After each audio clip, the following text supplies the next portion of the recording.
Chapter 1. You are listening at FameTV.info.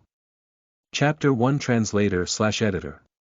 ***** slap. The sound of something slapping against someone's cheek rang out. Maid, you should be digging up weeds in the woods.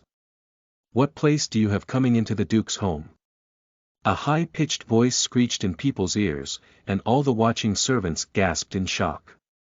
They thought something might happen on a day like this, and it was apparently happening right now.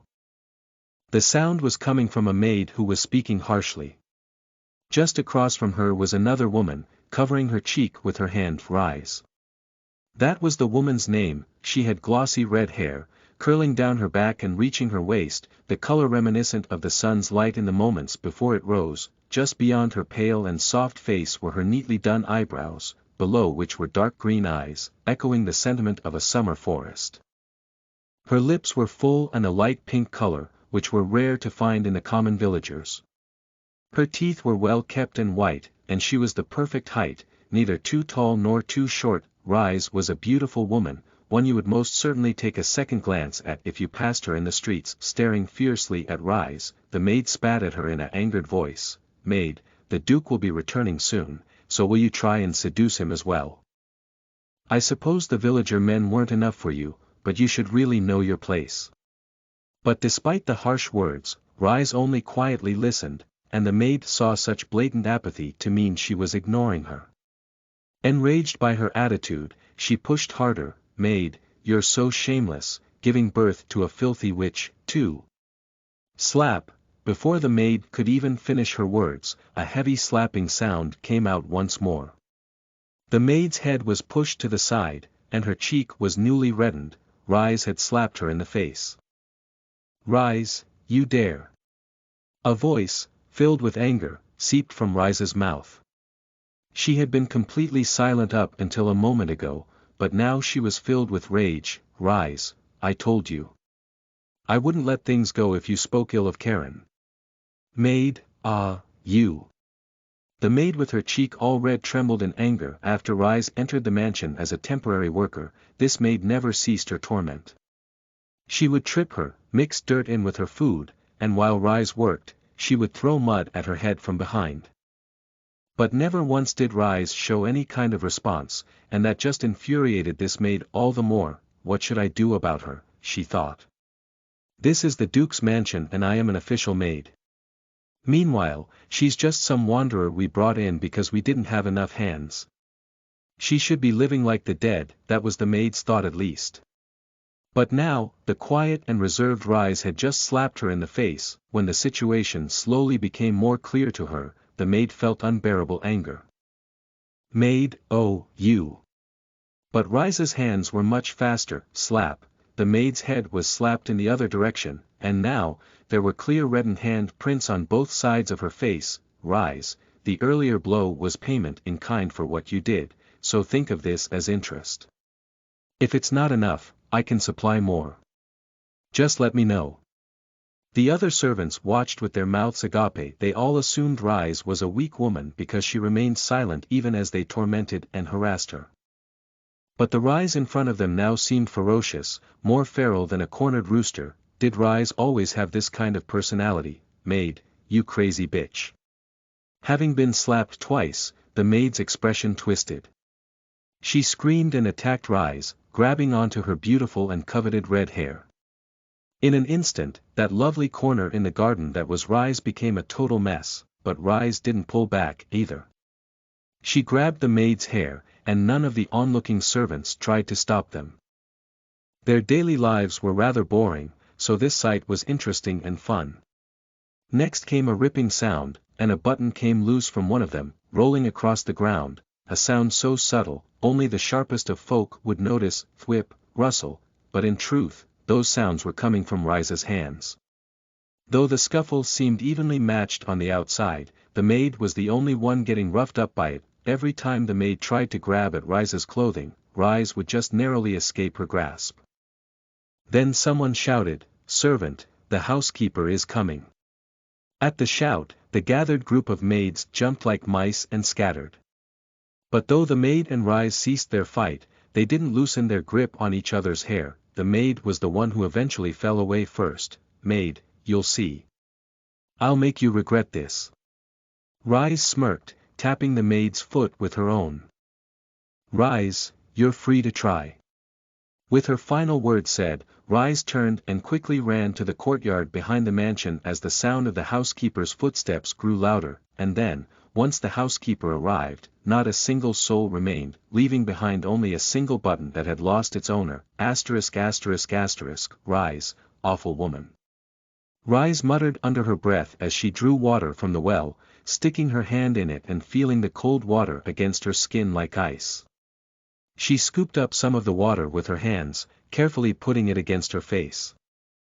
Rise, ow. When the cold water met her cheek, it burned and throbbed. Rise, just yell at me. Why must you curse Karen, too? Rise continued to mutter. In contrast to Rise's beautiful appearance, harsh words never ceased to flow from her when she was upset. Rise, if it weren't for Karen, I would have finished it. But she had no choice but to stop. She promised them both that she would keep her temper in check so long as she was within the Duke's mansion. Rise, I promised her. It can't be helped. Rise sighed, remembering Karen, the young girl with tan skin who lived with her. Dark skin was not welcomed within their country. To the people here, tanned or dark skin was considered a symbol of paganism, and those who had those traits were called heathens. Though they believed in the protection of God, the people's fear and prejudice made them reluctant to allow those with darker skin to enter the villages. Rise, but I know what Karen would say. She would click her tongue and ask me why such things still bother me. Rise tilted her head back, glancing at the mansion behind her, a massive white stone mansion reflected under a pure blue sky. This was the mansion where the Duke lived. But as of right now, it was not a mansion to be lived in. It merely existed. The Duke was on his way back, returning from his long absence for the subjugation battle. Rise, I suppose the Duke must be returning soon. The Duke the hero and savior of Vivery. Aside from the current king, he was the only immediate member of the royal family left in this country. The one and only Duke and the man who would soon become king. All of those lofty words and expressions were adequate ways to describe him. Rise, I guess this means we'll be safe from the monsters for a little while, right? The monsters that appeared around Vivery were all unique. Demonic creatures of all manner of shape and size attacked villages across the land. Everyone was filled with fear, quickly abandoning the land they had lived in since they were children if only to escape with their lives. There were knights who had enough skill to protect them and defeat the monsters, but the common folk were of no concern to them. They only fought to protect the nobles' castles and their territories. They did not listen to the cries and pleas of people seeking refuge. Will we all die like this? They all thought in their despair. They wandered aimlessly, having lost their homes and their lands, gradually losing more and more hope, too, and that was when Duke returned. It was the Duke who had defected to the Empire long ago. Unlike the other nobles, he did not try and save himself, instead standing at the front of the army. He and his men prioritized protecting the villages where the common folk lived rather than the estates of the nobles. A year after that, when he finished subjugating the beasts, the people of Vivery hoped he would become their king. And the servants of his mansion were all very proud that a man such as he was their lord. They're so proud, one might think they were the Duke themselves. Rise could not understand the servants of the Duke. It was the Duke who fought against the tides of evil, so why were his servants acting so high and mighty about it?